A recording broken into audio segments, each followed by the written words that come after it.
Hello, welcome back to the show. Episode 440 of the podcast.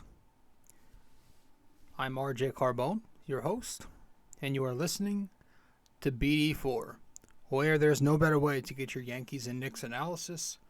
We also do MMA.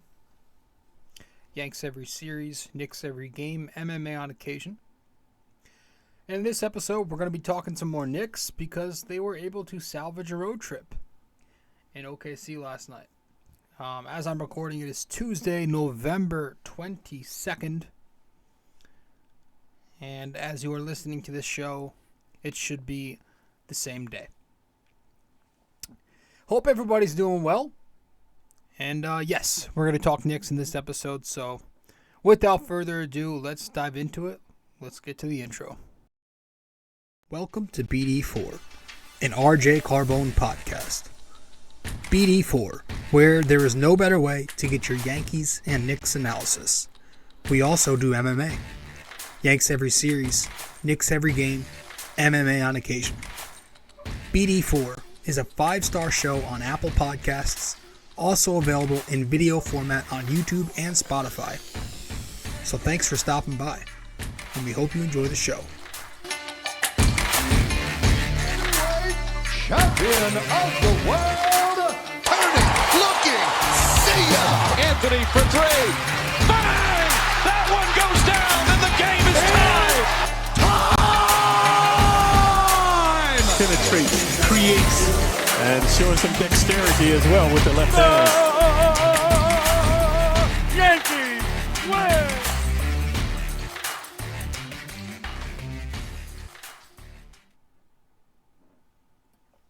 All right. What's happening, everybody? How we doing? Episode 440 of the show. Welcome to the podcast. Hope everybody's having a wonderful day. I hope you are, hope your week, your Thanksgiving week is off to a good start. Happy holidays, Merry Christmas, and all that stuff. Happy Thanksgiving. We'll start there. I figured. I've been good. You know, I had class again this morning, and what do you know? It was more catered to the students. Let's teach through a biased lens of my viewpoint only. Bullshit. I don't know, man. I don't get it. I ranted on this too much already here on the show. Actually, I do it occasionally, but and it's like they make me feel like, I'll say it straight up. College professors, for the most part, are very liberal. And I have no problem with that. I don't give a shit. I consider myself middle, slightly right. But it's like, that doesn't mean you have to teach through that lens. Like, why can't you teach through an unbiased lens and not try to sway your students to one side when it's clearly that's what you're doing? The shit I hear in... like they're down. I can't, because I'm not going to get too into it, and I said I wouldn't. We're talking Knicks. Hey, I bought a PlayStation 5. I got my hands on one of them PS5s. I was on Amazon. No, not Amazon. I was looking for some Black Friday deals on Walmart, and I got a really good deal on a PlayStation 5. It was the... Did I say PlayStation 5 or 4?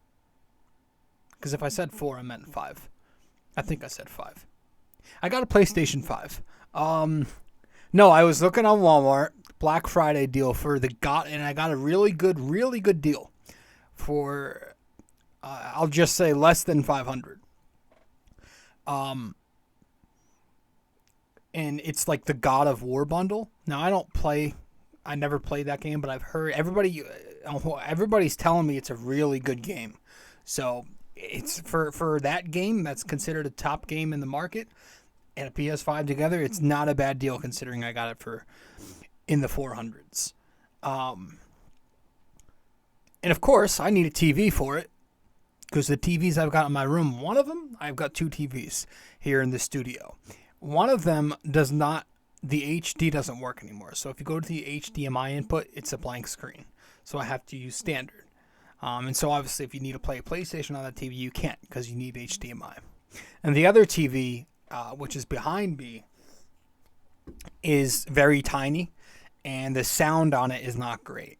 And it's not really what you want to use for a PlayStation 5. So I had to I went and purchased a smart TV, 4K 50-incher, it was in the hundreds on Walmart Black Friday deal. So there's some good deals going on right now. So I'm excited for these two things to come.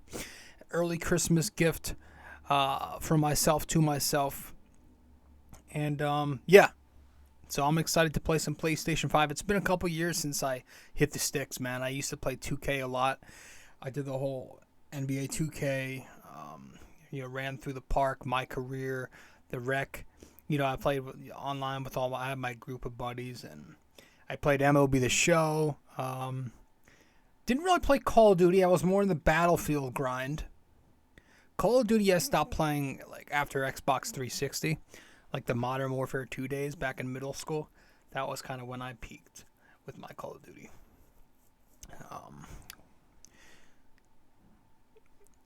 That was when I not peaked. That was when I stopped. I never peaked. I sucked. My biggest accomplishments in Modern Warfare 2 were almost getting a nuke at Karachi, was it? And sub base. So those are my biggest accomplishments. I think 23 kills in a row or something. You need 25, right? So let's talk about it. Let's talk about the Knicks. Let's not waste any more time. The Knicks last night defeated the OKC Thunder 129 to 119. 129-119. A good revenge game. Back from when the Knicks gave up damn near 150 points at the Garden right before this road trip. But it was a very, very hard-fought game for the most part. The only two downsides were, one, there still were a bit too many defensive lapses in this game, especially towards the end. And then, two, Wally Szczerbiak and his puns were brutal. Wally's a great guy, but don't try to be Clyde. Just be yourself. Be Wally. He was punning Giddey's name at the beginning of the telecast. He was doing it with Quickley, and he had one when Hartenstein picked up a couple blocks. Holy Christ! It was as the Gen Z boys say, cringe. But a good win. RJ Barrett got the Knicks off to a good start. He needed that. Big first quarter. Randle, big second quarter to propel himself in the Knicks. And then Brunson took over in the second half. You had Brunson with a huge performance overall last night to lead the way. Again, RJ with a strong bounce back. Randle was efficient. So the mid-three combined for 84 of the Knicks' points. That's always a positive. I always say if you can get the mid-three to combine for anywhere in the 60s at least, that's a win. So they're able to score 84 together last night. You even had Quickley come off the bench with some good microwave scoring. The bench unit played decently. And down the fourth quarter, there were some key moments in this game. The Knicks were up 9 points early in the fourth quarter. RJ Barrett had a couple turnovers. I know he had a travel call. And then you get Brunson checking in not long after that. And he starts getting to work. And that's kind of what propelled the Knicks to just play well in the fourth quarter. The Knicks, they were also, it was like the fourth quarter was much of just the Knicks maintaining the lead as opposed to extending it. With about 7 or so minutes left, you had Quickley knock down a three-pointer.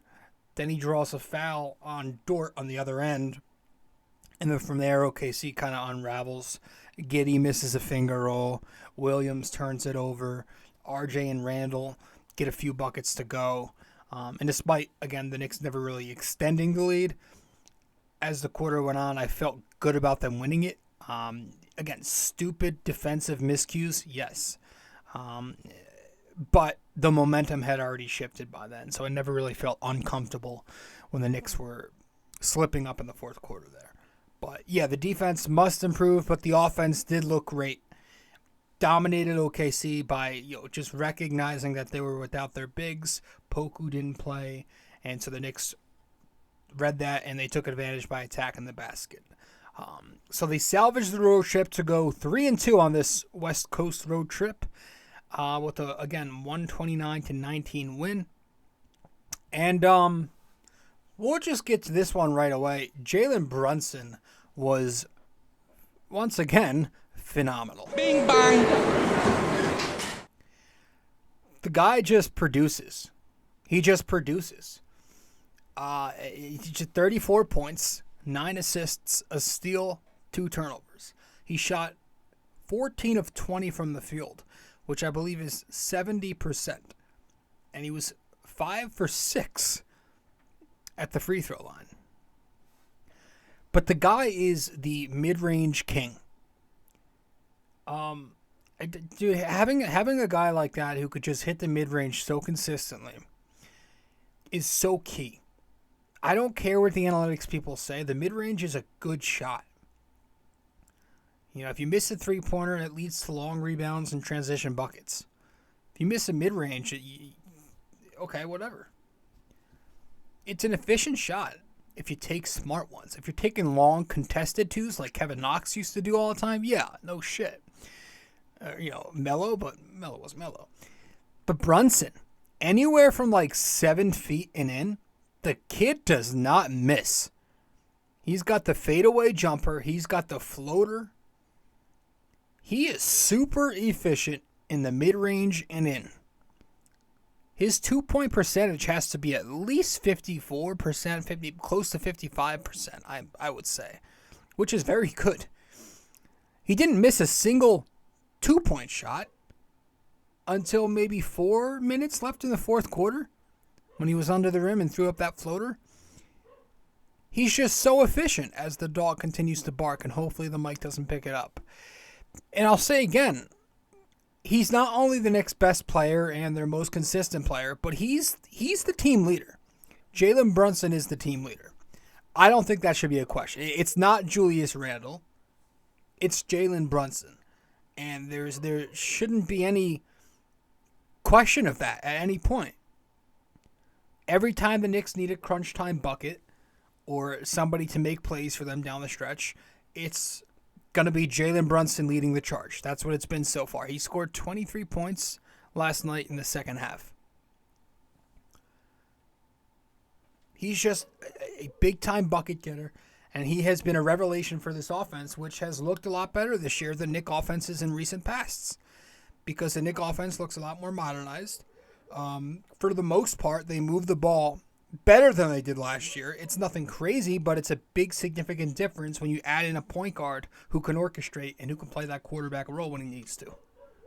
And thank goodness that Jalen Brunson is okay, because we almost lost him there on that play where Muscala landed on his leg. I was like, if this guy ends up getting hurt the night after Rose and Cam get hurt, I am done. So fortunately, it seems like he's okay. He went out to finish the game, and obviously he looked fine. But Jalen Brunson for sure gets an award. And now he's up to 11. He's up to 11 Bing Bong balls on the year. The Knicks have played 18 games. Jalen Brunson has won the award 11 times. Like I said, he's their most consistent player. Yeah.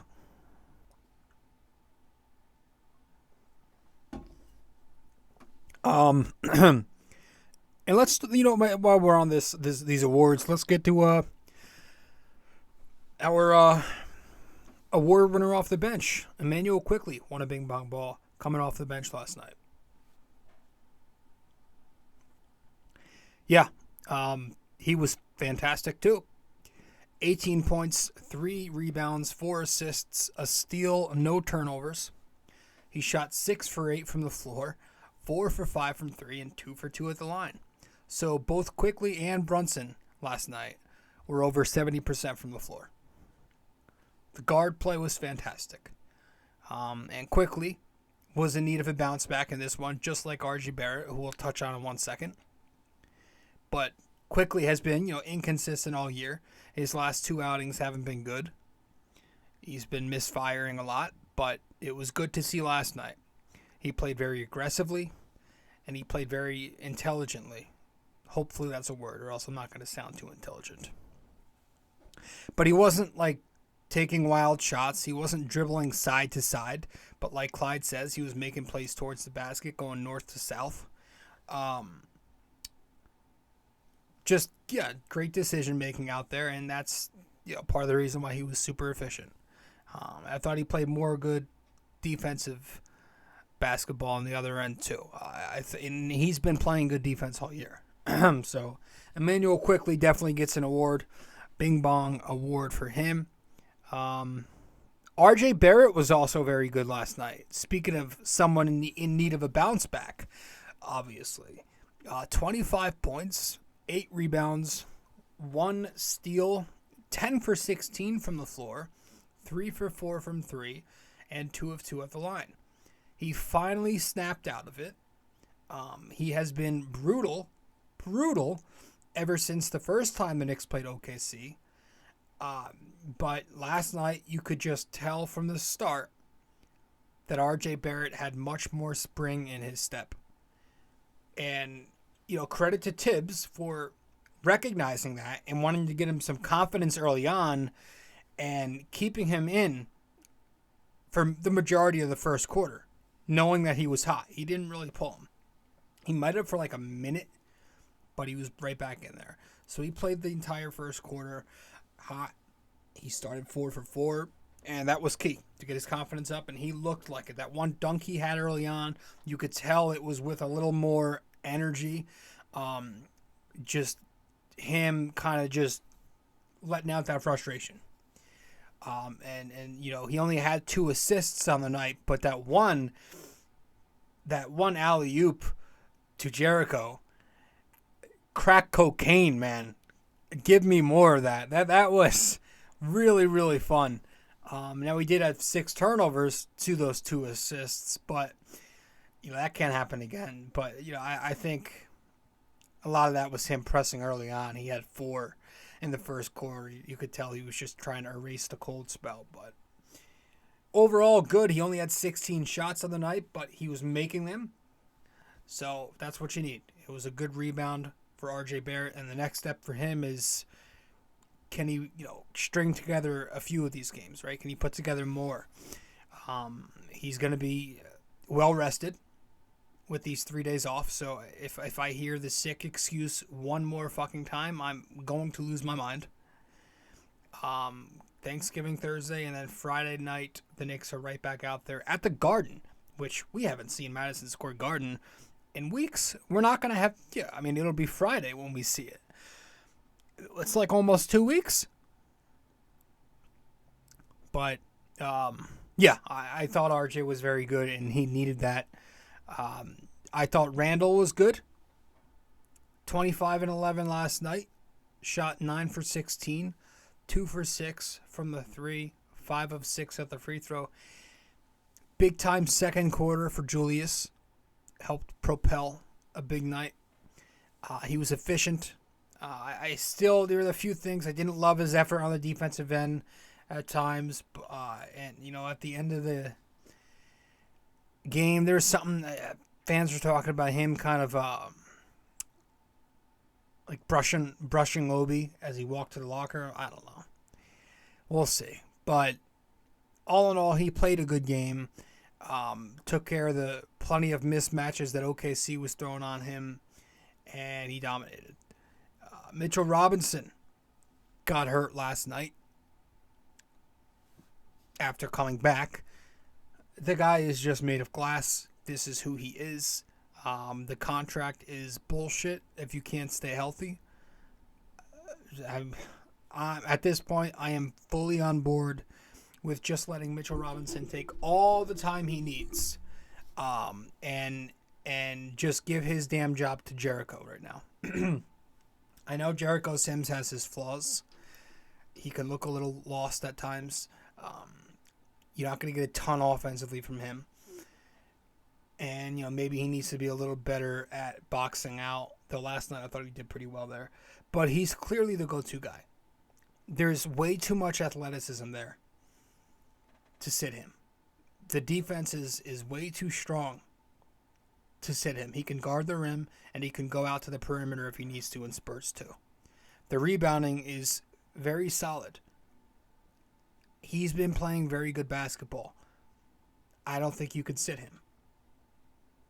I think you have to keep this guy in the rotation. And I think he should start.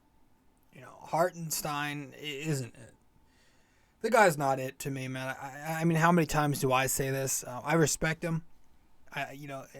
But I can't watch him try protecting the rim and fail much longer. And I can't watch him attempt to guard in space and just look terrible and slow and looks like he's lagging one way, like in 2K when you reach the animation. I'll credit him last night because he did pick up a couple of nice defensive plays and a block on SGA, and he made a nice pass to Obi.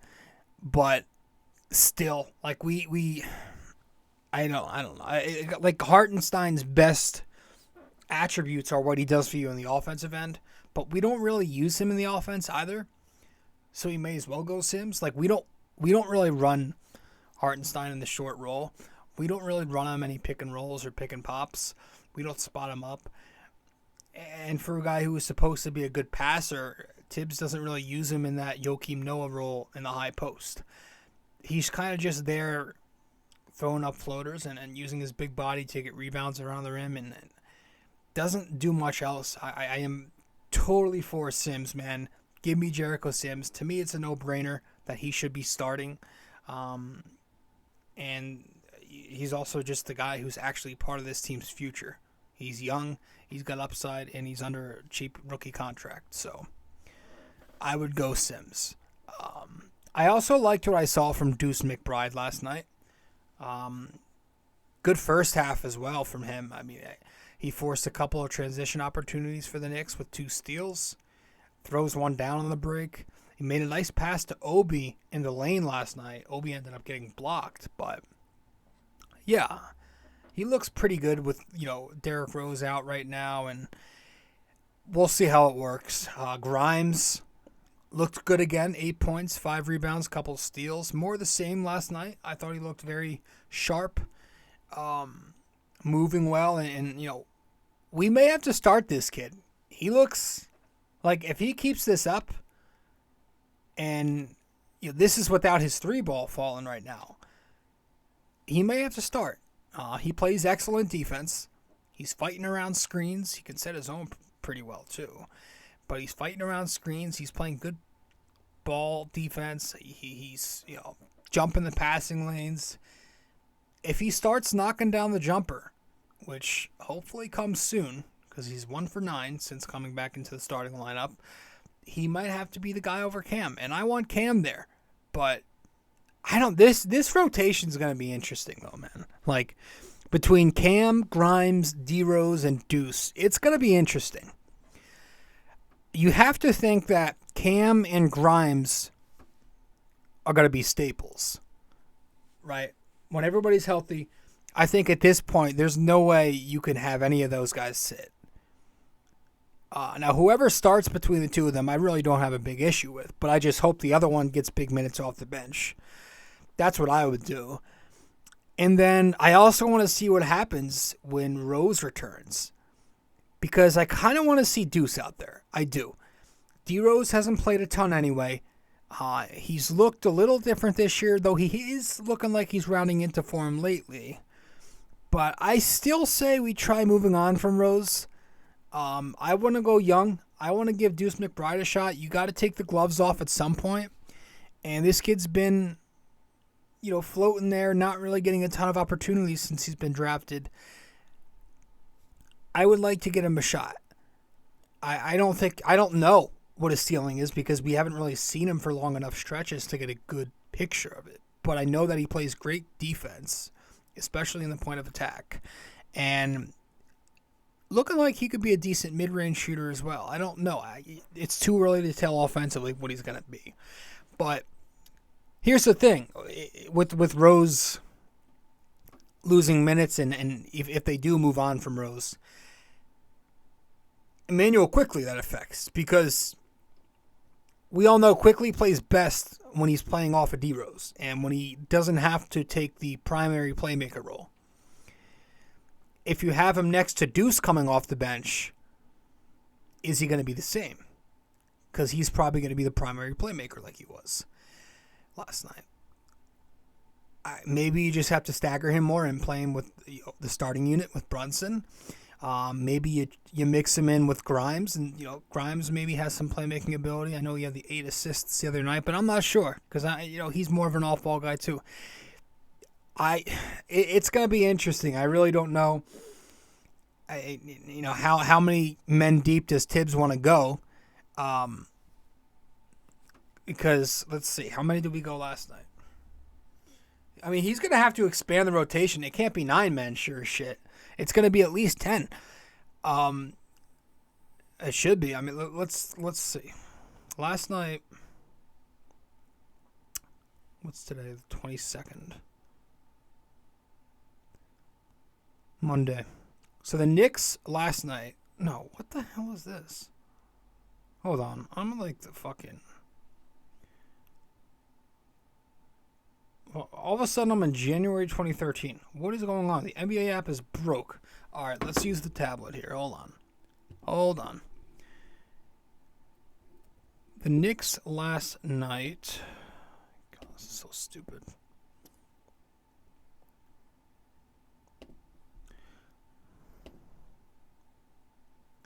I want to see how many men they ran out there. Okay, so the Knicks last night, Barrett, Randle, Robinson, that's 3. Grimes, Brunson, Quickley, 4, 5, 6. Hartenstein, McBride, Top, and Jericho, 7, 8, 9, 10. That's 10 men. And so what I would do when everybody's healthy, and that's a big, that's more if everybody's healthy. But in a perfect world, if everybody gets healthy, I would cut the 3-man big rotation out. I would just run 2, and I would have it be Mitch and Sims. And then I would run, let's see, it would be RJ, it would be Brunson, RJ, let's say Grimes, Randle, and Mitch. That's 5. Then off the bench, you would do Quickley, Deuce, Cam, Sims, and am I missing? And I don't know. I don't want to spend fucking time doing this now, but it's going to have to be. It might be 11 men. I mean, realistically, it's a different story. But what I would do is one thing, and then obviously Tibbs will probably just do something different. Rose is going to be here. Hartenstein will probably play. Yeah, so they ran 11 men out there last night. Yeah. I would, I mean, if Mitch is healthy, Cam is healthy, Rose is healthy. So if they all play, it's 12, 13, 14. Take Hartenstein away. 13. Take Rose away, that's still 12. Like, they're going to have to run heavy. Not that the Knicks have a ton of talent, but, like, their guard rotation is their deepest spot. And that's where it's going to get interesting. So, yeah, I don't know what they're going to have to make moves. And obviously at the end of the year, you can't keep everybody. A lot of the young players are due for contract extensions. Obi, Quickley. So you can't keep everyone. But right now, again, there's probably never going to be a time when everybody's healthy. That's just the way sports work. But sheesh. Anyways, let's get back on track. No, I mean that's really it. All in all, the Knicks win the game. They are now 9-9 on the season. So they just finished off a tough West Coast trip where they went 3-2. Where so many of us were saying 0-5. I was seeing a lot of 1-4, but that was really it. I never saw anything more than 1-4 and 0-5. I mean, nobody was expecting them to to do that. So they went 3-2. So I can't be negative about that. You know, they instead of going 0-5, 1-4, they pick up an impressive sweep, a back-to-back sweep versus Utah and Denver. That's one of the toughest back-to-backs to do. Utah was hot at the time. Denver, I know they were without Jokic, but still a tough team. And then they struggle against the champs, the Golden State Warriors, and they struggle against the very talented Phoenix Suns. I mean, what did people expect in those two games? Really, I mean that I knew that was going to be a loss. I knew that was going to be those were going to be tough games. I did wish they were a little more competitive, but whatever. It is what it is. They lost. They lost. They won a few. They won a few. They were 3-2. They got their revenge last night on OKC. Now they go back home 3-2, 9-9 on the year. So yeah, like I said, you got to stay the course. I've been saying that all year. Keep trying to win. You're not going to tank when you are 4.5 games out of first place in the conference and 6 games back from ahead from 15th place in the conference, last place. So to me, you got to try to keep winning. Got to try to keep developing a winning culture. And hope that some of these young guys keep playing well to raise their value. And just pray that when the day comes, the star is available and Leon jumps. I don't know. But yeah, good win for the Knicks last night. And we'll wrap it up with our question of the day when we get back. So, the Knicks scored 129 points, 55 rebounds, 21 assists, 10 steals, 2 blocks, 13 turnovers as a team, 53% from the floor, 32% from 3, and 80% at the line. So they were plus 8 on the boards. They were plus 5 when it comes to steals. And they shot the ball 4% better from the field and 2% better at the free throw line. All right. Let's get to break, and we'll wrap it up when we get back. Stay with us. Hey, guys. So if you are a listener of the podcast often and you want to know where to find me on social media, you can find me on Facebook at BD4.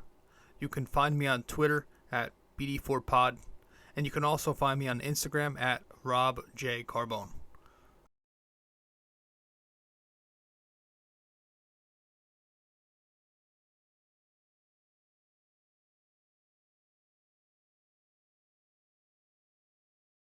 BD4 is located on many different platforms. You can listen to the podcast on Apple Podcasts, and if you do there, be sure to give us a 5-star rating and review. You can listen to it on Spotify, but you can also watch the podcast on both Spotify and YouTube. BD4 is available on many other platforms as well. All you got to do is search it up. Apple Podcasts, Spotify, YouTube, and much more. We also have a website now for BD4.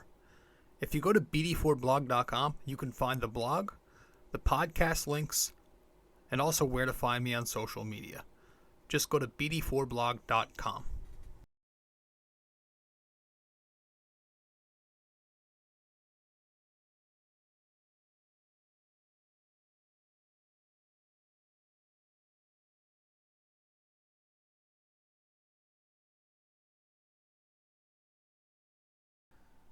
Welcome back to the show.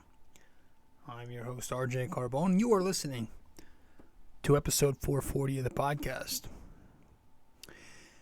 If you are new here, be sure to subscribe to the show, download these episodes. You can listen on Apple Podcasts, Spotify, as well as watch it on Spotify and YouTube.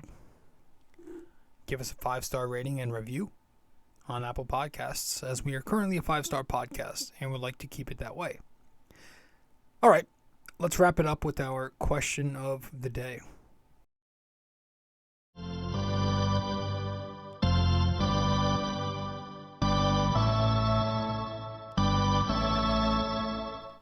All right. So for episode 440, our NYY-NYK-MMA trivia question of the day is: the first NBA game on Christmas Day took place in 1947 between the Knicks and who else?